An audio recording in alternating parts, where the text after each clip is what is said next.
ಅಧ್ಯಾಯಗಳಲ್ಲಿ ನಾವು ರಾಮನ ಪಟ್ಟಾಭಿಷೇಕದ ಕುರಿತಾದಂತಹ ಒಂದಷ್ಟು ಅಂಶಗಳನ್ನ ಗಮನಿಸಿದ್ವಿ.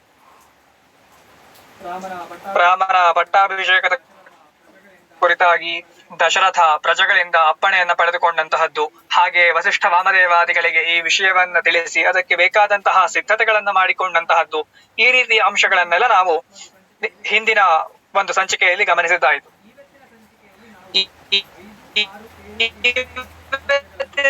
ಸಂಚಿಕೆಯಲ್ಲಿ ನಾವು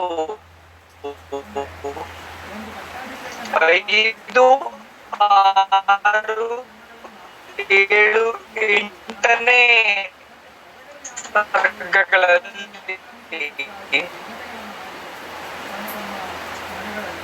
ಅದರ ಮುಂದೆ ನಡೆದಂತಹ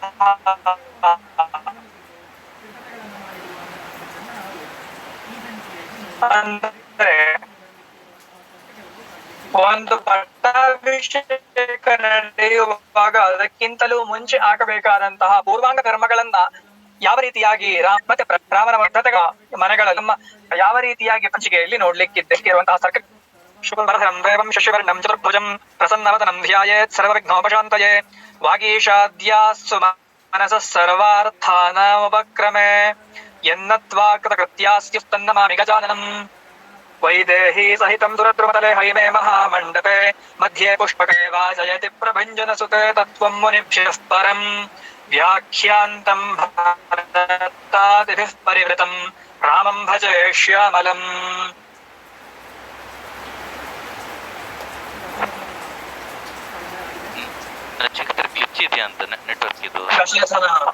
ಸಲಹೆ ಆಗಿದೆ. ಹೌದಾ, ಒಂದು ನಿಮಿಷ. ಹೋಗಿ ಬಂದ್ರೆ ಒಳ್ಳೆ. ಕೇಳ್ತಾ ಇದೆಯಾ? ಇಲ್ಲ, ಸ್ಪಷ್ಟ ಇಲ್ಲ.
ಕೇಳಿಸ್ತಾ ಉಂಟಾ ಈಗ?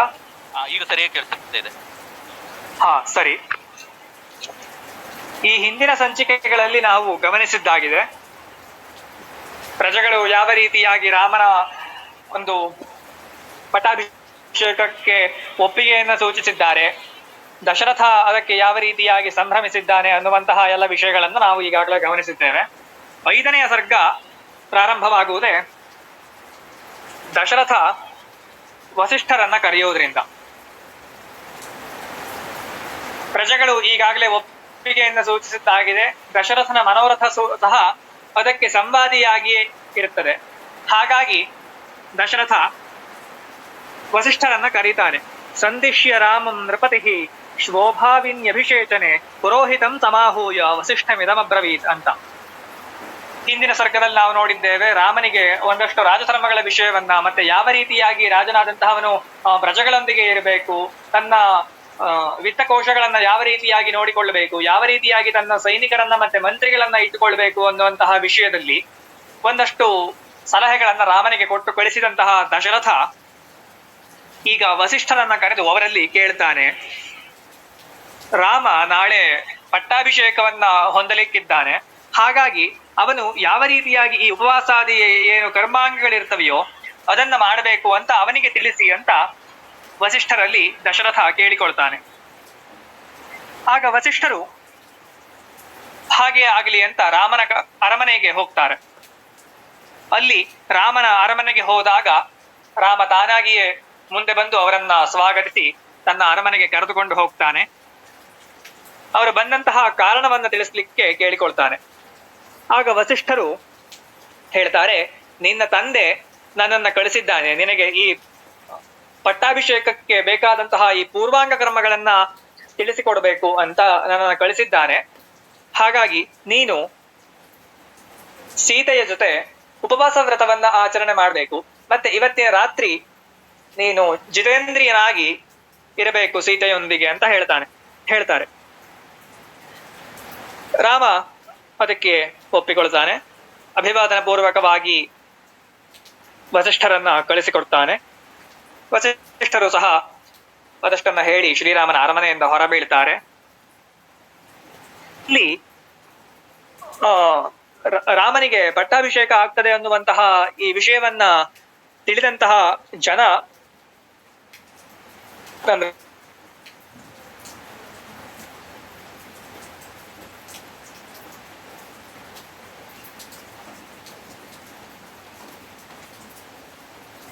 ವಸಿಷ್ಠರು ಹೋಗ್ತಾ ಇರುವಂತಹ ಸಂದರ್ಭದಲ್ಲಿ ಅವರು ಒಂದಷ್ಟು ಶುಭಾವಹವಾದಂತಹ ವಿಷಯಗಳನ್ನ ಕಾಣುತ್ತಾರೆ. ಅಂದ್ರೆ ಪ್ರಜೆಗಳು ಯಾವ ರೀತಿಯಲ್ಲಿ ಸಂಭ್ರಮಿಸ್ತಾ ಇದ್ರು ರಾಮನ ಒಂದು ಪಟ್ಟಾಭಿಷೇಕದ ವಿಷಯದಲ್ಲಿ ಅಂತ.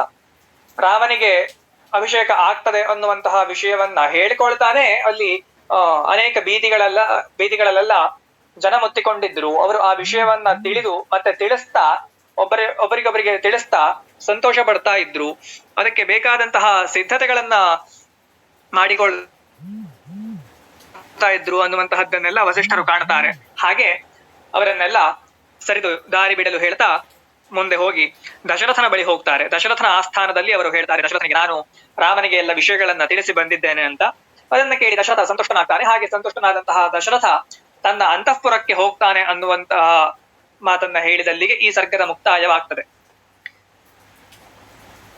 ಈ ವಾಲ್ಮೀಕಿ ರಾಮಾಯಣವಿರ್ಲಿ ಅಥವಾ ಮಹಾಭಾರತವಿರ್ಲಿ, ಯಾವುದೇ ಭಾರತೀಯ ಆರ್ಷಕಾವ್ಯಗಳಿರ್ಲಿ, ಅವುಗಳಲ್ಲಿ ನಾವು ಒಂದು ವಿಶಿಷ್ಟವಾದಂತಹ ಅಂಶವನ್ನ ಗಮನಿಸ್ತೇವೆ. ಏನು ಅಂದ್ರೆ, ಪ್ರತಿಯೊಂದು ಸರ್ಗ ಸಹ ಒಂದು ಕಥೆಯ ಮುಕ್ತಾಯವು ಅಲ್ಲಿ ಆಗಿಯೇ ತೀರ್ತದೆ. ಯಾವತ್ತೂ ಸಹ ಈ ಸರ್ಗದಲ್ಲಿ ಒಂದು ಅಂಶವನ್ನ ಹೇಳಿ ಅದರದೇ ಮುಂದಿನ ಭಾಗವನ್ನ ಅಥವಾ ಯಾವುದೋ ಒಂದು ಸಂಭಾಷಣೆಯನ್ನ ಇಟ್ಟುಕೊಂಡು ಅದರ ಮುಂದಿನ ಭಾಗವನ್ನ ಮತ್ತೊಂದು ಮುಂದಿನ ಸರ್ಗದಲ್ಲಿ ಹೇಳಿದ್ರು ಅನ್ನುವಂತಹದ್ದನ್ನ ನಾವು ಎಲ್ಲಿಯೂ ಸಹ ಕಾಣುವುದಿಲ್ಲ. ಇದು ಆರ್ಷಕಾವ್ಯಗಳ ಒಂದು ವೈಶಿಷ್ಟ್ಯ. ಅದೇ ರೀತಿಯಲ್ಲಿಯೇ ಪ್ರತಿ ಸರ್ಗದಲ್ಲಿಯೂ ಇಲ್ಲಿ ಆಗ್ತಾ ಇರುವುದನ್ನ ನಾವು ಕಾಣ್ತೇವೆ. ಆವತ್ತಿನ ಒಂದು ಚರ್ಯೆಗಳನ್ನ ಹೇಳಿ ವಾಲ್ಮೀಕಿಗಳು ಇಲ್ಲಿಗೆ ಮುಗಿಸ್ತಾರೆ. ಈಗ 6ನೆಯ ಸರ್ಗ ಆರಂಭವಾಗ್ತದೆ. ಗತೇ ಪುರೋಹಿತೆ ರಾಮ ಸ್ನಾತೋ ನಿಯತಮಾನಸಃ ಸಹಪತ್ನಿಯ ವಿಶಾಲಾಕ್ಷ್ಯ ನಾರಾಯಣ ಉಪಾಗಮತ್ ಅಂತ. ವಸಿಷ್ಠರು ಎಲ್ಲ ವಿಷಯಗಳನ್ನ ಹೇಳಿ ಹೋದ ನಂತರದಲ್ಲಿ ರಾಮ ಸೀತೆಯನ್ನ ಕೂಡಿ ಶ್ರೀಮನ್ ನಾರಾಯಣನನ್ನ ಧ್ಯಾನಿಸ್ತಾನೆ. ಇಲ್ಲಿಯೂ ಸಹ ಒಂದು ವಿಭಿನ್ನವಾದಂತಹ ವಿಶಿಷ್ಟವಾದ ಅಂಶ ಏನು ಅಂದ್ರೆ, ಆವತ್ತಿನ ಕಾಲದಲ್ಲಿಯೂ ಸಹ ಈ ಮೂರ್ತಿಗಳ ಕಲ್ಪನೆಯಾಗ್ಲಿ ಅಥವಾ ದೇವಾಲಯಗಳ ಕಲ್ಪನೆಯಾಗ್ಲಿ ಇತ್ತು ಅನ್ನುವಂತಹದ್ದು. ಮೂರ್ತಿಯ ಕಲ್ಪನೆ ಇತ್ತು ಅನ್ನುವುದು ಈ ಸನ್ನಿವೇಶದಲ್ಲಿ ಗೊತ್ತಾದ್ರೆ, ಇದು ಮತ್ತೆ ಇನ್ನು ಮುಂದೆ ಬರುವಂತಹ ಒಂದು ಸನ್ನಿವೇಶದಲ್ಲಿ ಗೊತ್ತಾಗ್ತದೆ. ಅದು ಅಲ್ಲಿ ಗೊತ್ತಾದ್ರೆ, ದೇವಸ್ಥಾನದ ಒಂದು ಕಲ್ಪನೆ ಇರುವಂತಹದ್ದು ನಮಗೆ ಮಹಾಭಾರತದಲ್ಲಿ ಜಲಾಶಯಲ್ಲಿ ಮಾಡಬೇಕಾದಂತಹ ಸಂದರ್ಭದಲ್ಲಿ ದ್ರೋಣ ತನ್ನ ಮಗನಾದಂತಹ ಅಶ್ವತ್ಥಾಮನಿಗೆ ಒಂದಷ್ಟು ದುಶ್ಶಕನಗಳು ಕಾಣ್ತಾ ಇರುವುದನ್ನ ಹೇಳುವಾಗ ಆ ದೇವಾಲಯದ ವಿಷಯವನ್ನು ಹೇಳ್ತಾನೆ. ಧೃತರಾಷ್ಟ್ರನ ದೇವಾಲಯದಲ್ಲಿ ಇರತಕ್ಕಂತಹ ಮೂರ್ತಿಗಳೆಲ್ಲ ಅಲ್ಲಾಡ್ತಾ ಇವೆ ಅನ್ನುವಂತಹ ರೀತಿಯಲ್ಲಿ ಹೇಳ್ತಾನೆ. ಆಗ ಆ ಕಲ್ಪನೆಗಳು ಈ ಇತ್ತೀಚಿನದ್ದಲ್ಲ, ಬಹಳ ಹಳೆಯದಾದಂತಹ ಕಲ್ಪನೆಗಳೇ ಅನ್ನುವಂತಹದ್ದು ಸ್ಪಷ್ಟವಾಗ್ತದೆ. ಈಗ ರಾಮ ಈ ರೀತಿಯಾಗಿ ಶ್ರೀಮನ್ನಾರಾಯಣನನ್ನ ಧ್ಯಾನ ಮಾಡ್ತಾನೆ. ಹಾಗೆ ಮಾಡಿದ ನಂತರದಲ್ಲಿ ಹವಿಸ್ಸಿನ ಪಾತ್ರೆಯನ್ನ ತಲೆಯಲ್ಲಿ ಧರಿಸಿ ಅಂತ ಬರ್ತದೆ. ಆದ್ರೆ ಕ್ರಮದ ಪ್ರಕಾರ ನೋಡಿದ್ರೆ ತಲೆಯಲ್ಲಿ ಧರಿಸುವುದು ಅಂತಲೂ ಬರ್ತದೆ, ಮತ್ತೆ ತಲೆಯ ಅಂತರದಲ್ಲಿ ಅಂದ್ರೆ ಆನ್ ದಿ ಹೆಡ್ ಮತ್ತೆ ಅಬೌವ್ ದ ಹೆಡ್ ಅನ್ನುವುದರಲ್ಲಿ ಎರಡರಲ್ಲಿ ವ್ಯತ್ಯಾಸ ಉಂಟು. ಆ ರೀತಿಯಲ್ಲಿ ಆ ಎರಡೂ ರೀತಿಯಲ್ಲಿ ಹವಿಸ್ಸಿನ ಪಾತ್ರೆಯನ್ನ ಇಟ್ಟುಕೊಳ್ಳುವಂತಹ ವ್ಯವಸ್ಥೆ ಇತ್ತು ಅನ್ನುವಂತಹದ್ದು ನಮಗೆ ಗೊತ್ತಾಗ್ತದೆ. ಆ ರೀತಿಯಾಗಿ ಅಂದ್ರೆ ಪ್ರಗೃಹ್ಯ ಶಿರಸಾ ಪಾತ್ರೀಂ ಅಂತ ಬರ್ತದೆ. ಉಪರಿಹಿ ದೇವೇಭ್ಯೋ ಧಾರಯತಿ ಅಂತ ಅದು ಶ್ರುತಿ ವಚನ. ಅದರ ಆಧಾರದಲ್ಲಿ ನಾವು ಗಮನಿಸ್ತೇವೆ ಈ ಅಂಶವನ್ನ. ಹಾಗೆ ಅದನ್ನು ಧರಿಸಿ ಅವನು ಸೃಕ್ಕಿನಿಂದ ಆಜ್ಯವನ್ನು ತೆಗೆದುಕೊಂಡು ಆ ವಿಧಿವತ್ತಾಗಿ ಪ್ರತಿಷ್ಠಾಪಿತವಾಗಿದ್ದಂತಹ ಅಗ್ನಿಯಲ್ಲಿ ಮಹತೆ ದೈವತಾಯ ಸ್ವಾಹ ಅಂತ ಹೇಳಿ ಹೋಮ ಮಾಡಿದ ಅಂತ ಬರ್ತದೆ. ಅದಾದ ನಂತರದಲ್ಲಿ ರಾಮ ಆ ಹವಿಸ್ಸಿನ ಶೇಷವನ್ನ ಪ್ರಾಶನ ಮಾಡ್ತಾನೆ, ಅದನ್ನ ತಿಂತಾನೆ. ದರ್ಭಾಸ್ತರಣದಲ್ಲಿ ಜಿತೇಂದ್ರಿಯನಾಗಿ ಮೌನಿಯಾಗಿ ಶ್ರೀಮನ್ ನಾರಾಯಣನ ಧ್ಯಾನ ಮಾಡ್ತಾ ಸೀತೆಯ ಜೊತೆ ಮಲಗ್ತಾನೆ ಅಂತ. ಇಲ್ಲಿ ಒಂದು ನಾವು ಗಮನಿಸಬೇಕಾದಂತಹದ್ದೇನು ಅಂದ್ರೆ, ಜಿತೇಂದ್ರಿಯನಾಗಿ ಸೀತೆಯ ಬಳಿ ಮಲಗಿದ ಅಂತ. ಅಂದರೆ ಕೇವಲ ಅವನು ಒಬ್ಬನೇ ಮಲಗಿದ್ರೆ ಅಲ್ಲಿ ಅವನ ಜಿತೇಂದ್ರಿಯತ್ವ ಅನ್ನುವಂತಹದ್ದು ಕಾಣ್ತಿರ್ಲಿಲ್ಲ. ಸೀತೆಯ ಜೊತೆ ಮಲಗಿದ ಅನ್ನುವುದರಲ್ಲಿಯೂ ಸಹ ಜಿತೇಂದ್ರಿಯನಾಗಿ ಮಲಗಿದ ಅನ್ನುವಲ್ಲಿಗೆ ರಾಮನಲ್ಲಿ ನಿಜವಾಗಿಯೂ ಜಿತೇಂದ್ರಿಯತ್ವ ಇತ್ತು ಅನ್ನುವಂತಹದ್ದು ಸ್ಪಷ್ಟವಾಗ್ತದೆ. ಅದು ಮಹಾಭಾರತದಲ್ಲಿ ಸಹ ಆ ವಿಪ್ರಯೋಗೆ ನತುತ್ಯಾಗಿ ಅಂತ ಹೇಳಿದ ಹಾಗೆ, ಮಿಥ್ಯಾಜ್ಞಾನದಿಂದ ಎಲ್ಲವನ್ನ ಬಿಟ್ಟು ಹೋದಂತಹವನು ತ್ಯಾಗಿ ಆಗುವುದಿಲ್ಲ. ನಿಜವಾಗಿ ಸಂಸಾರದಲ್ಲಿ ಇದ್ದುಕೊಂಡೇ ಇವುಗಳಿಂದ ನಿರ್ಲಿಪ್ತನಾಗಿರ್ತಕ್ಕಂತಹ ನಿಜವಾಗಿ ತ್ಯಾಗಿ ಅನ್ನುವಂತಹ ರೀತಿಯಲ್ಲಿಯೇ ಸೀತೆಯ ಜೊತೆಯಲ್ಲಿಯೂ ಜಿತೇಂದ್ರಿಯನಾಗಿ ಮಲಗಿದ ರಾಮ ಅನ್ನುವಂತಹ ವಿಷಯ ಬಂದಾಗ ರಾಮ ನಿಜವಾಗಿ ಜಿತೇಂದ್ರಿಯ ಅನ್ನೋದು ಸ್ಪಷ್ಟವಾಗ್ತದೆ. ಹಾಗೆ ನಾವು ಮುಂದುವರಿತೇವೆ. ಬ್ರಾಹ್ಮಿ ಮುಹೂರ್ತದಲ್ಲಿ ರಾಮ ಎಚ್ಚರಗೊಳ್ತಾನೆ. ಸೂರ್ಯೋದಯಕ್ಕಿಂತ 98 ನಿಮಿಷ ಮುಂಚೆ ಆ ಬ್ರಾಹ್ಮಿ ಮುಹೂರ್ತದಲ್ಲಿ ಎದ್ದಂತಹ ರಾಮ ಸ್ತುತಿಪಾಠಕರಿಂದ ಎಲ್ಲ ತನ್ನ ಕುರಿತಾದಂತಹ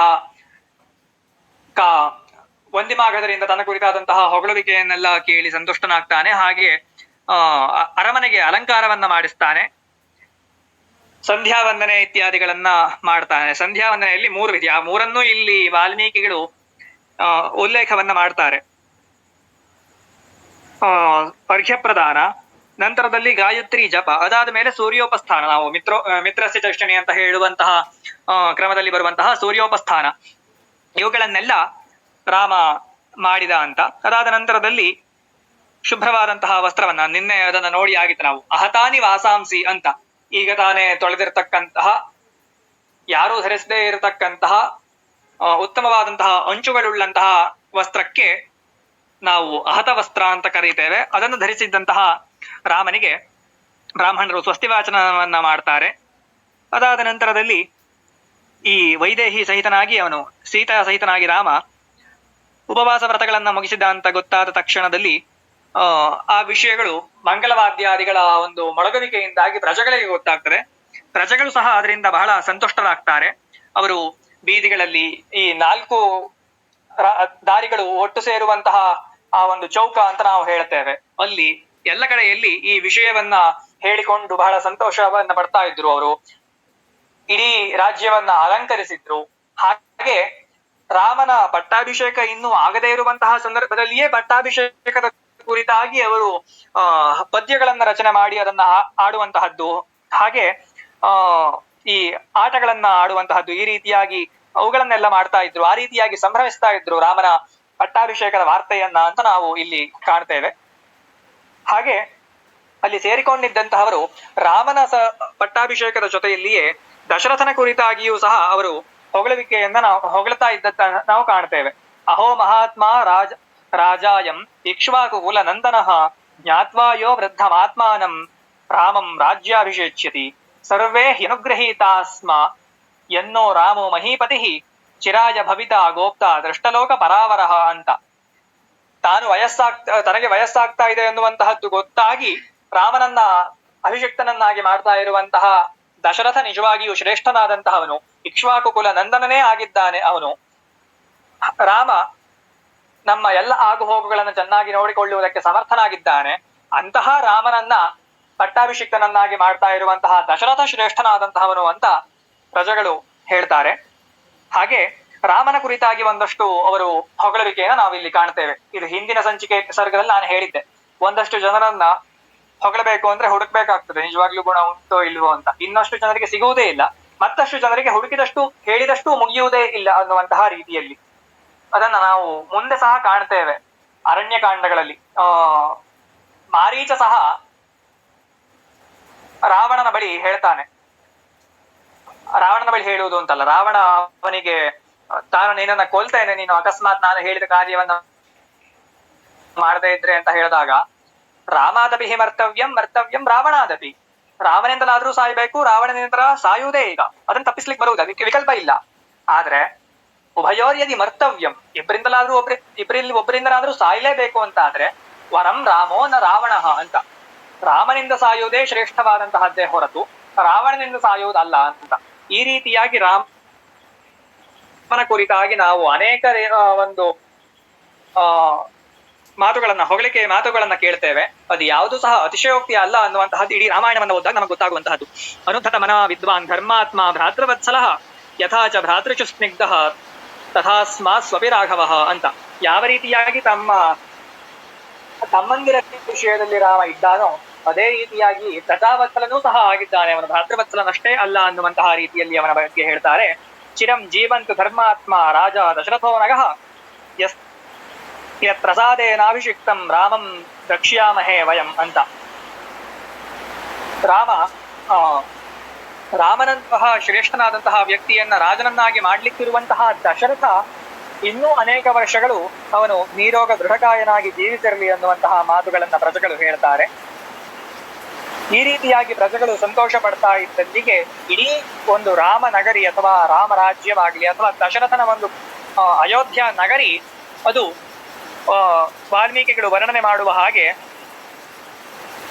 ಸಮುದ್ರದಲ್ಲಿ ಅತ್ತಲಿತ್ತ ಓಡಾಡುವಂತಹ ಕೋಟ್ಯಾನುಕೋಟಿ ತಿಮಿಂಗಿಲಾದಿ ಜಲಚರ ಪ್ರಾಣಿಗಳ ಕಲಕಲ ಶಬ್ದವನ್ನು ಹೊಂದಿದಂತಹ ಜಲರಾಶಿಯ ಹಾಗೆ ಇಡೀ ಅಯೋಧ್ಯ ನಗರಿ ಶೋಭಿಸ್ತಾ ಇತ್ತು ಅಂತ ವಾಲ್ಮೀಕಿಗಳು ಅದನ್ನ ಸುಂದರವಾಗಿ ವರ್ಣನೆಯನ್ನ ಮಾಡ್ತಾರೆ. ಇಲ್ಲಿಗೆ 6ನೆಯ ಸರ್ಗ ಮುಕ್ತಾಯವಾಗ್ತದೆ. ಮುಂದೆ ಬರಲಿರ್ತಕ್ಕಂತಹ 7 ಮತ್ತು 8ನೆಯ ಸರ್ಗಗಳಲ್ಲಿ ಈ ಕೈಕೇಯಿಗೆ ಮಂಥರೆ ಮಾಡುವಂತಹ ದುರ್ಬೋಧನೆಗಳು ಇವುಗಳನ್ನೆಲ್ಲ ನಾವು ಕಾಣ್ತೇವೆ. ಮತ್ತೆ ಕೈಕೇಯಿ ಯಾವ ರೀತಿಯಾಗಿ ದಶರಥನನ್ನ ಈ ಒಂದು ರಾಮನನ್ನ ಕಾರ್ಯಗಳಿಸುವಂತಹ ಕೆಲಸಕ್ಕೆ ಪ್ರೇರೇಪಿಸಿದ್ಲು ಅನ್ನುವುದನ್ನೆಲ್ಲ ನಾವು ಕಾಣ್ಲಿಕ್ಕಿದ್ದೇವೆ. ಅದನ್ನ ಸನ್ಮಾನ್ಯ ಡಾಕ್ಟರ್ ಶ್ರೀಕೃಷ್ಣ ಭಟ್ ಅವರು ವಿವರಿಸಲಿಕ್ಕಿದ್ದಾರೆ. ಧನ್ಯವಾದ. ನಮಸ್ಕಾರ. 7ನೆಯ ಸರ್ಗ.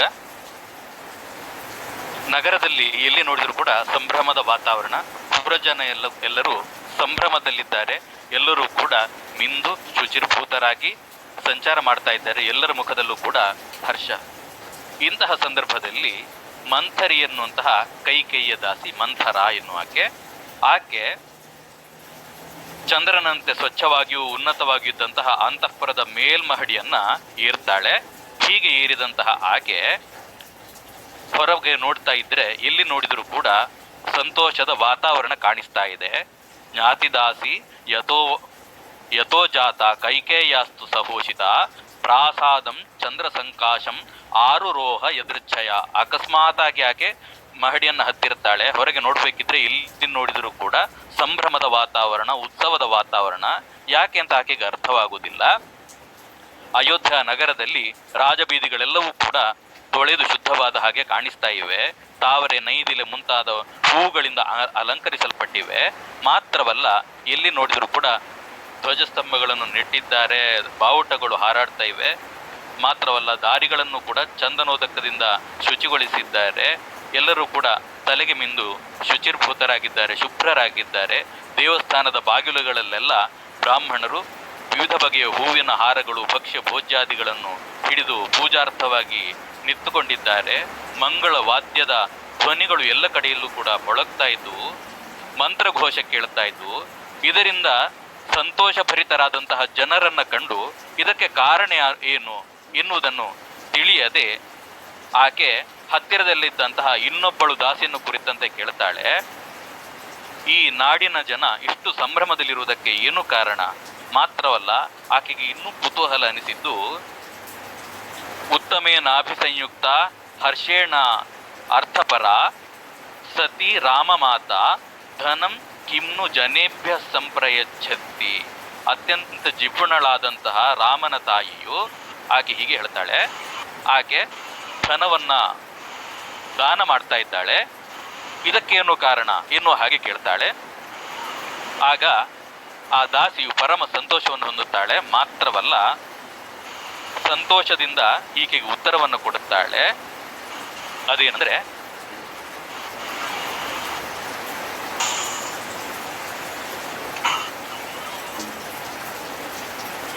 ಹೀಗೆ ದಾಸಿಯು ಉತ್ತರವನ್ನು ಕೊಡ್ತಾಳೆ. ಅದೇನೆಂದರೆ,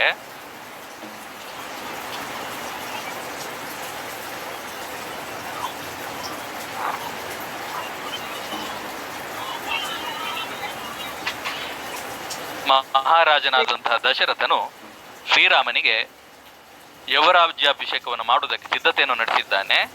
ಇದು ನಮಗೆಲ್ಲರಿಗೂ ಸಂತೋಷದಾಯಕವಾದಂಥದ್ದು, ಜನರಿಗೂ ಕೂಡ ಹಿಡಿಸಲಾರದಷ್ಟು ಸಂತೋಷ ಇದರಿಂದಾಗಿದೆ. ಆದ್ದರಿಂದ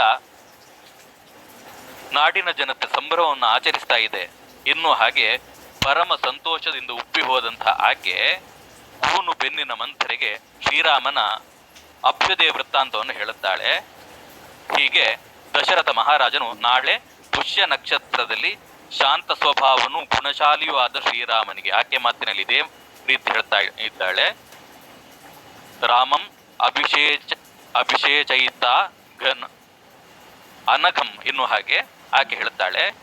ಇದರಿಂದಲಾಗಿ ಮಂಥರೆಗೆ ಸಹನೆ ತಪ್ಪಿ ಹೋಗ್ತದೆ. ಕೈಲಾಸ ಹೌದು ಮಹಡಿಯಿಂದ ತಟ್ಟನೆ ಕೆಳಕ್ಕೆ ಉರುಳಿ ಬಿದ್ದ ಹಾಗೆ ಆಕೆಯ ಸ್ಥಿತಿ ಉಂಟಾಗ್ತದೆ. ಪಾಪಿಷ್ಠಳಾದ ಮಂಥರೆ ವಾಲ್ಮೀಕಿ ಮಹರ್ಷಿಗಳು ಅದೇ ಮಾತನ್ನು ಉಪಯೋಗಿಸಿದ್ದಾರೆ. ಕೈಲಾಸ ಶಿಖರಾಕಾರಾತ್ ಪ್ರಾಸಾದಾತ್ ಅವರೋಹತ ಸಾ ದಹ್ಯಮಾನ ಕೋಪೇನ ಮಂಥರ ಪಾಪದರ್ಶಿನಿ. ಪಾಪದರ್ಶಿನಿ ಎಂಬ ಪದವನ್ನು ಪ್ರಯೋಗಿಸಿದ್ದಾರೆ ಆಕೆಯ ಕುರಿತಂತೆ. ಮಲಗಿದ್ದಂತಹ ಕೈಕೇಯ ಬಳಿಗೆ ಆಕೆ ನೇರವಾಗಿ ಓಡೋಡಿಕೊಂಡು ಬರ್ತಾಳೆ. ಬಂದು ಆಕೆಯನ್ನ ಕರೆದು ಮಾತನಾಡಿಯನ್ನು ಬರೆಯುವುದಕ್ಕೆ ತೊಡಗ್ತಾಳೆ.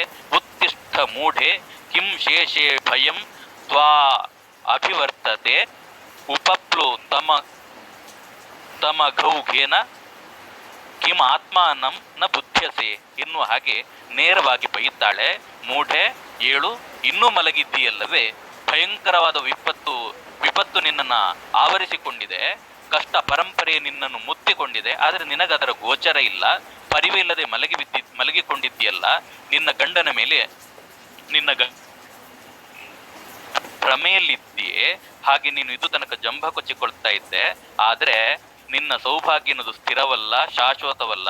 ಅದು ಬೇಸಗೆಯ ನದಿ ಪ್ರವಾಹದ ಹಾಗೆ ನಿನ್ನ ಎದುರೇ ಅದು ಬತ್ತಿ ಹೋಗ್ತಾ ಇದೆ. ನಿನ್ನ ಅರಿವಿಗೆ ಅದು ಬಂದಿಲ್ಲ ಎನ್ನುವ ಹಾಗೆ ಕೈಕೆಯನ್ನ ಮಂಥರೆ ಬಹಳ ಖೇದದಿಂದ ಹೇಳುತ್ತಾಳೆ. ಇದನ್ನು ಕೇಳಿದಂತಹ ಕೈಕೆಗೆ ವಿಚಾರ ಅರ್ಥವಾಗುವುದಿಲ್ಲ. ಆಕೆ ಕುತೂಹಲದಿಂದಲೇ ಕೇಳುತ್ತಾಳೆ ಮಂಥರೆಯನ್ನು ಕುರಿತಂತೆ. ಮಂಥರೆ, ಇದೇನು ನಿನ್ನ ಮುಖದಲ್ಲಿ ಇನ್ನು ಹಾಗೆ ಕಪ್ಪಗೊಳ್ತಾಳೆ. ಮಾತ್ರವಲ್ಲ, ಬಹಳ ಸೊಗಸಾಗಿ ಮಾತನಾಡುವಂತಹ ಕೌಶಲವುಳ್ಳಂತಹ ಆ ಗೂನಿ ಇನ್ನಷ್ಟು ದುಃಖವನ್ನು ಪ್ರಕಟಿಸ್ತಾಳೆ. ವಿಷಾದಯಂತಿ ಪ್ರೋವಾಚ ಭೇದಯಂತಿ ಚ ರಾಘವಂ. ರಾಮನ ಬಗೆಗೆ ಭೇದವನ್ನು ಉಂಟು ಮಾಡುವಂತೆ ಬೊಡಕು ಬುದ್ಧಿಯಿಂದ ಆಕೆ ಮಾತನಾಡ್ತಾಳೆ. ಶಾಶ್ವತವಾಗಿ ನಿನ್ನನ್ನು ಹಾಳು ಮಾಡುವುದಕ್ಕೆ ಬೇಕಾಗಿ ಮಹತ್ತರವಾದಂತಹ ಸಂಚನ್ನು ಮಹಾರಾಜ ದಶರಥ ನಡೆಸಿದ್ದಾನೆ. ಅವನು ಮಾತ್ರವಲ್ಲ, ಇದನ್ನು ಕೇಳಿ ನನಗೆ ಸಹಿಸಿಕೊಳ್ಳುವುದಕ್ಕಾಗದಂತಹ ದುಃಖವಾಗಿದೆ. ನಾನು ಸಂಕಟ ಪಟ್ಟಿದ್ದೇನೆ. ನನ್ನ ಮೈಗೆ ಬೆಂಕು ಬಿದ್ದು ಸುಟ್ಟು ಹೋಗುತ್ತಿರುವಂತಹ ಯಾತನೆಯನ್ನು ಅನುಭವಿಸ್ತಾ ಇದ್ದೇನೆ. ಇದನ್ನು ನಾವು ಹೇಗಾದರೂ ತಡೆಯಬೇಕು, ಒಳ್ಳೆಯದನ್ನು ಮಾಡೋಣ ಎಂದು ನಾನು ಇಲ್ಲಿಗೆ ಬಂದಿದ್ದೇನೆ. ಕೈಕೇಯಿ, ನಿನಗೆ ದುಃಖವಾದರೆ ನನ್ನ ದುಃಖ ಹೆಚ್ಚುವುದು.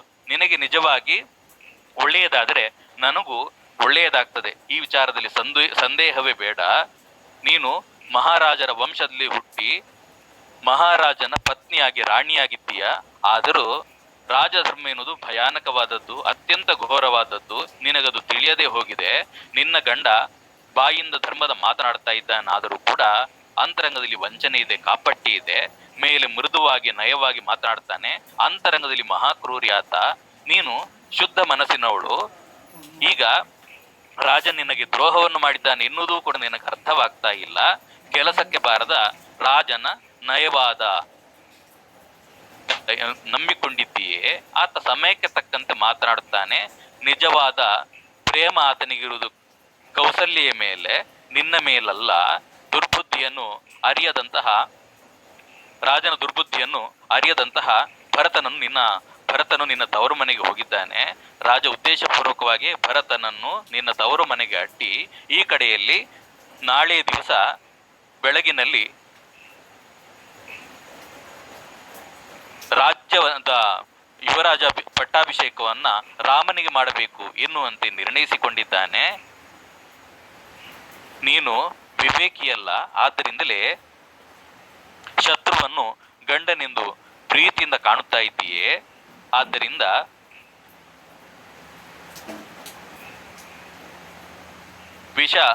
ವಿಷದ ಸರ್ಪವನ್ನು ತೊಡೆ ಮೇಲೆ ಮಲಗಿಸಿಕೊಂಡು ಲಾಲಿಸಿದ ತಾಯಿಯ ಹಾಗೆ ನಿನ್ನ ಸ್ಥಿತಿಯಾಗಿದೆ. ಆದ್ದರಿಂದ ವಿಷದ ಸರ್ಪ ಏನು ಮಾಡಬಹುದು ಎನ್ನುವಂಥದ್ದನ್ನು ನೀನು ಅರ್ಥ ಕೊಳ್ಳಲಿಲ್ಲ ಎನ್ನುವ ಹಾಗೆ ಜರೆಯುತ್ತಾಳೆ. ಮಾತ್ರವಲ್ಲ, ನೀನು ಬಂಧು ಬಾಂಧವರ ಸಹಿತವಾಗಿ ಹಾಳಾಗಿ ಹೋಗುವುದಕ್ಕಿದೆಯೇ. ಇದನ್ನು ನಿವಾರಿಸಬೇಕಿದ್ರೆ ಕೈಕೇಯಿ ಈ ಸಮಯದಲ್ಲಿ ನಿನ್ನ ಹಿತಕ್ಕೆ, ನಿನ್ನ ರಕ್ಷಣೆಗೆ ಏನು ಬೇಕೋ ಅದನ್ನು ಮಾಡಿಕೋ ಎನ್ನುವ ಹಾಗೆ ಎಚ್ಚರಿಸುತ್ತಾಳೆ. ನಿನ್ನನ್ನು, ನಿನ್ನ ಮಗನನ್ನು ಸಂರಕ್ಷಿಸಿಕೋ, ಉಳಿಸಿಕೋ ಎನ್ನುವ ಹಾಗೆ ಮಂಥರೆ ಹೇಳ್ತಾಳೆ. ಆದರೆ ಮಂಥರೆ ಎಲ್ಲ ಮಾತನ್ನು ಕೂಡ ಕೇಳಿದರೂ ಕೈಕೇಯಿಯ ಮುಖವು ಒಂದು ಸ್ವಲ್ಪವೂ ವಿಚಲಿತಗೊಳ್ಳದೆ ಸಂತೋಷದಿಂದ ಅರಳಿಕೊಳ್ಳುತ್ತದೆ. ಆಕೆ ಹರ್ಷದಿಂದ ಶರತ್ಕಾಲದ ಚಂದ್ರಲೇಖೆಯಂತೆ ಆಕೆ ಮುಖ ಬೆಳಗ್ತದೆ. ಹಾಸಿಗೆಯಿಂದ ಎದ್ದು ಕುಳಿತುಕೊಳ್ತಾಳೆ. ಅವಳು ಪರಮ ಸಂತುಷ್ಟಳಾಗ್ತಾಳೆ. ಮಂಥರೆಯಲ್ಲಿ ಮಾತನಾಡ್ತಾ, ಹೀಗೇಕೆ ನೀನು ಆಶ್ಚರ್ಯಗೊಳ್ಳುತ್ತಿದ್ದೀಯೇ ಇನ್ನು ಹಾಗೆ ಹೇಳುತ್ತಾ, ಪರಮ ಸಂತೋಷದ ವಾರ್ತೆಯನ್ನು ಬೆಳಬೆಳಗ್ಗೆ ನನಗೆ ಬಂದು ಮುಟ್ಟಿಸಿದ್ದೀಯೇ ಇನ್ನು ಹಾಗೆ ಸಂತೋಷಗೊಂಡು ತನ್ನ ಕಂಠದಲ್ಲಿದ್ದಂಥ ಒಂದು ಸರವನ್ನು ತೆಗೆದು ಆಕೆ ಕುಬ್ಜೆಯ ಕೈಯಲ್ಲಿ ಬಹುಮಾನವಾಗಿ ನೀಡ್ತಾಳೆ. ಕೈಕೇಯಿ ಹೀಗೆ ಬಹುಮಾನವನ್ನು ಕೊಟ್ಟು ಮಂಥರೆಯನ್ನು ನೋಡ್ತಾ ಮತ್ತೆ ಹೇಳ್ತಾಳೆ, ಮಂಥರೆ, ರಾಮನ ಪಟ್ಟಾಭಿಷೇಕದ ವಿಷಯವು ನನಗೆ ಪರಮ ಸಂತೋಷವನ್ನು ತಂದುಕೊಟ್ಟಿದೆ. ಈ ಸುದ್ದಿಯನ್ನು ತಿಳಿಸಿದಂತ ನಿನಗೆ ಪ್ರಿಯವಾದ ಏನು ಕಾರ್ಯವನ್ನು ಮಾಡಿಕೊಡಲಿ ಎನ್ನುವ ಹಾಗೆ ಕೇಳ್ತಾಳೆ. ಮಾತ್ರವಲ್ಲದೆ ರಾಮನಲ್ಲಾಗ್ಲಿ ಭರತನಲ್ಲಾಗ್ಲಿ ನನಗೆ ಯಾವ ಭೇದವೂ ಇಲ್ಲ. ಮಹಾರಾಜನು ರಾಮನಿಗೆ ರಾಜ್ಯಾಭಿಷೇಕ ಮಾಡುತ್ತೇನೆ ಅಂದ್ರೆ ಅದರಿಂದ ನನಗೆ ಪರಮ ಸಂತೋಷ ಇದೆ. ನನಗೆ ಇದಕ್ಕಿಂತಲೂ ಹೆಚ್ಚು ಆನಂದದಾಯಕವಾದ ಮತ್ತೊಂದು ವಾರ್ತೆ ಇರುವುದಕ್ಕೆ ಸಾಧ್ಯವಿಲ್ಲ. ರಾಮನ ಪಟ್ಟಾಭಿಷೇಕ ನನಗೆ ಅತ್ತೆಯಾಗಿದೆ ಅಂತ ಹೇಳ್ತಾಳೆ. ಆದ್ದರಿಂದ ಆ ಸುದ್ದಿಯನ್ನು ಹೇಳಿದ ನಿನಗೆ ಇನ್ನೇನು ಬೇಕು ಅದನ್ನು ಕೇಳಿಕೋ, ಕೊಡುತ್ತೇನೆ ಎನ್ನುವ ಹಾಗೆ ಕೈಕೆ ದಾಸಿ ಮಂಥರೆಯಲ್ಲಿ ಹೇಳ್ತಾಳೆ. ಇಲ್ಲಿಗೆ ಅಯೋಧ್ಯಾಕಾಂಡದ 7ನೇ ಸರ್ಗ ಸಂಪೂರ್ಣವಾಗ್ತದೆ. ಮುಂದೆ 8ನೇ ಸರ್ಗ. ಮಂಥರೆಯು ಕೈಕೆಯ ಮಾತನ್ನೆಲ್ಲ ಕೇಳ್ತಾಳೆ. ಕೇಳಿದಾಗ ಕ್ರುದ್ಧಳಾಗ್ತಾಳೆ. ಮತ್ತೆ ಆಕೆ ತಾನು ಕೈಕೇಯಿಯನ್ನು ನಿಂದಿಸೋದಕ್ಕೆ ಮುಂದಾಗ್ತಾಳೆ. ಪ್ರೀತಿಯಿಂದ ಕೈಕೇಯಿ ಕೊಟ್ಟಂತಹ ಹಾರವನ್ನ ತೆಗೆದು ಎಸೆಯುತ್ತಾಳೆ. ಮಾತ್ರ ಅಲ್ಲ, ತಾನು ದುಃಖವನ್ನು ಪ್ರಕಟಿಸುತ್ತಾ ಹೇಳ್ತಾಳೆ, ಎಲೈ ಮೂರ್ಖಳೆ, ಅನುಚಿತವಾದ ಸಂದರ್ಭದಲ್ಲಿ ನೀನು ಸಂತೋಷ ಪಡುತ್ತಿದ್ದೀಯೆ. ಹರ್ಷಂ ಕಿಮಿದಂ ಅಸ್ಥಾನೆ ಕೃತವತಿ ಅಸಿ ಬಾಲಿಶೆ, ಶೋಕಸಾಗರ ಮಧ್ಯಸ್ಥ ಆತ್ಮಾನಂ ನಾವ ಬುದ್ಧ್ಯತೆ ಎನ್ನುವ ಹಾಗೆ ಹೇಳ್ತಾಳೆ. ಶೋಕ ಸಮುದ್ರದ ಮಧ್ಯದಲ್ಲಿ ಮುಳುಗು ಹೋಗುತ್ತಿರುವಂತಹ ಸ್ಥಿತಿಯಲ್ಲಿದ್ದೀಯೆ ನೀನು, ಆದರೆ ನಿನಗದು ಅರ್ಥವಾಗ್ತಾ ಇಲ್ಲ. ಇದನ್ನೇ ಪರಮ ಸಂತೋಷ ಎನ್ನುವ ಹಾಗೆ ಭ್ರಮಿಸಿದ್ದೀಯೇ. ದೇವಿ, ನಿನಗೆ ದುಃಖ ಆಗಿದ್ದರೂ ನಿನ್ನನ್ನು ನೋಡಿ ಮನಸ್ಸಿನಲ್ಲಿ ನಗು ಬರ್ತಾ ಇದೆ. ನನಗೆ ಬಹಳಷ್ಟು ದುಃಖವಾಗಿದೆ, ಆದರೂ ನಿನ್ನನ್ನು ನೋಡಿ ನನಗೆ ನಗು ಬರ್ತಾ ಇದೆ. ಇಂತಹ ಮಹತ್ತರವಾದ ಅಪಾಯಕಾರಿಯಾದ ಪರಿಸ್ಥಿತಿಯಲ್ಲೂ ಕೂಡ ವ್ಯಥೆ ಪಡದೆ ನೀನು ಸಂತೋಷ ಪಡ್ತಾ ಇದ್ದೀಯೇ. ನಿನ್ನ ಬುದ್ಧಿಗೇಡಿತನಕ್ಕೆ, ತಿಳಿಗೇಡಿತನಕ್ಕೆ ನನಗೆ ದುಃಖವಾಗ್ತಾ ಇದೆ. ಸವತಿಯ ಮಗ ಅಂದ್ರೆ ಏನೆಂದುಕೊಂಡೆ? ಅವನು ಸಾಕ್ಷಾತ್ ಶತ್ರುವಾಗಿದ್ದಾನೆ.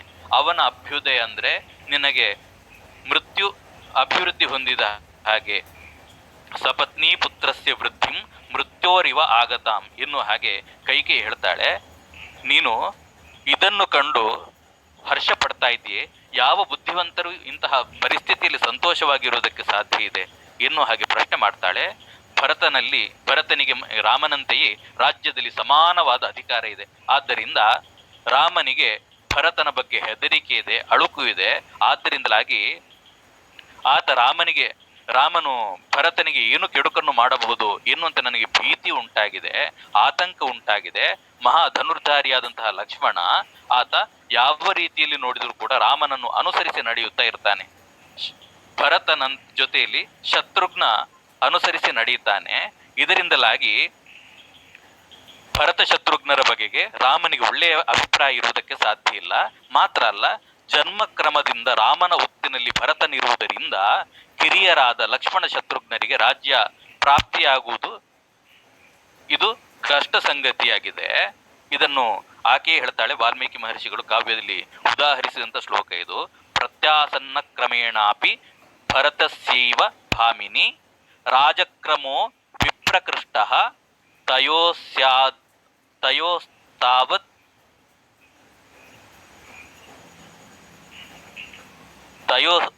ತಯೋಸ್ತಾವದ್ ಅವೀಯಸೋಹು. ಇನ್ನು ಹಾಗೆ ರಾಜ್ಯವನ್ನು ಪಡೆಯುವುದಕ್ಕೆ ಎರಡನೇ ಅಧಿಕಾರ ಭರತನಿಗೆ, ಮೊದಲನೇ ಅಧಿಕಾರ ರಾಮನಿಗಿಂತ ಸ್ಪಷ್ಟವಾಗಿ ಇಲ್ಲಿ ಉಲ್ಲೇಖಿಸಿದ್ದಾರೆ.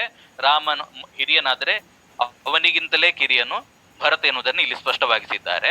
ಆಮೇಲೆ ರಾಮ ಬುದ್ಧಿವಂತ ಇದ್ದಾನೆ, ಆತ ಕ್ಷತ್ರಿಯ ಧರ್ಮವನ್ನು ಚೆನ್ನಾಗಿ ಬಲ್ಲವನಿದ್ದಾನೆ. ಅವನು ಒದಗಿ ಬರಬಹುದಾದ ಅಪಾಯವನ್ನು ಕೂಡ ಜಾಣತನದಿಂದ ಸಮಯೋಚಿತವಾಗಿ ನಿರ್ವಹಿಸಬಲ್ಲವನು. ಭರತನ ಸ್ಥಿತಿ ಏನಾದೀತು, ಇದನ್ನು ನೆನೆಸಿಕೊಂಡಾಗ ನನಗೆ ನಡುಕ ಹುಟ್ಟುತ್ತದೆ, ಭಯವಾಗ್ತದೆ. ಆದ್ದರಿಂದ ಖಂಡಿತವಾಗಿ ಕೌಸಲ್ಯೆಯೇ ಪರಮ ಭಾಗ್ಯಶಾಲಿ. ನಾಳೆ ದಿವಸ ಪುಷ್ಯ ನಕ್ಷತ್ರದಲ್ಲಿ ಅವಳ ಮಗನನ್ನು ದೊಡ್ಡದಾದ ಯುವರಾಜ ಪದವಿಯಲ್ಲಿ ಕುಳ್ಳಿರಿಸಿ ಬ್ರಾಹ್ಮಣರು ಅಭಿಷೇಕ ಮಾಡ್ತಾರೆ. ಅವಳು ರಾಜ್ಯಲಕ್ಷ್ಮಿಯನ್ನು ಪಡೆದು, ಅಂದ್ರೆ ಕೌಸಲ್ಯೆಯು ರಾಜ್ಯಲಕ್ಷ್ಮಿಯನ್ನು ಪಡೆದು ಸವತಿಯಾದಂತಹ ನಿನ್ನನ್ನು ದಮನಿಸಿ ಸಂತೋಷದಿಂದ ನೆಮ್ಮದಿಯಿಂದ ಇರ್ತಾಳೆ. ನೀನು ಆಕೆ ಮುಂದೆ ಕೈ ಚಾಚಿಕೊಂಡು ಕೈ ಮುಗಿದುಕೊಂಡು ತೊತ್ತಿನ ಹಾಗೆ ಬಾಳಬೇಕಾದ ಪರಿಸ್ಥಿತಿ ಉಂಟಾಗ್ತದೆ. ಮಾತ್ರವಲ್ಲ, ನೀನೊಬ್ಬಳು ಅವಳ ಪರಿಚಾರಿಕೆಯಾಗುವಂತಹ ಪರಿಸ್ಥಿತಿ ಬರ್ತದೆ. ನಿನಗೆ ಮಾತ್ರ ಅಲ್ಲ, ನಿನ್ನ ಮಗನ ಸ್ಥಿತಿಯು ಹೀಗೆ ಆಗ್ತದೆ. ನಿನ್ನ ಮಗನು ರಾಮನಿಗೆ ದಾಸನಾಗ್ತಾನೆ. ಆಗ ರಾಮನಾಗ್ಲಿ, ರಾಮನ ಹೆಂಡತಿಯಾಗ್ಲಿ, ಹೆಂಡತಿಯ ಸಖಿಯರಾಗ್ಲಿ ಎಲ್ಲರೂ ಕೂಡ ಸಂತೋಷದಿಂದ ಇರ್ತಾರೆ. ಭರತನು ಮಾತ್ರ ದಿಕ್ಕಿಲ್ಲದವನಾಗ್ತಾನೆ, ಕೊರಗುವಂತಹ ಪರಿಸ್ಥಿತಿ ಬರುತ್ತದೆ. ಇನ್ನು ಹಾಗೆ ಹೇಳ್ತಾಳೆ. ಆದ್ರೆ ಇಷ್ಟೆಲ್ಲ ಹೇಳಿದರೂ ಕೂಡ ಕೈಕೇಯಿ ಪರಮ ಸಂತೋಷದಿಂದಲೇ ಮಾತನಾಡ್ತಾಳೆ. ಮಾತ್ರ ಅಲ್ಲ, ರಾಮನ ಸದ್ಗುಣಗಳನ್ನು ಕುರಿತಂತೆ ಮಾತನಾಡ್ತಾಳೆ. ಧರ್ಮಜ್ಞೋ ಗುರುಭಿರ್ದಾಂತಹ ಕೃತಜ್ಞ ಸತ್ಯವಾಕ್ ಶುಚಿ ರಾಮೋ ರಾಜ್ಞ ಸುತೋ ಜ್ಯೇಷ್ಠೋ ಯೌವರಾಜ್ಯಂ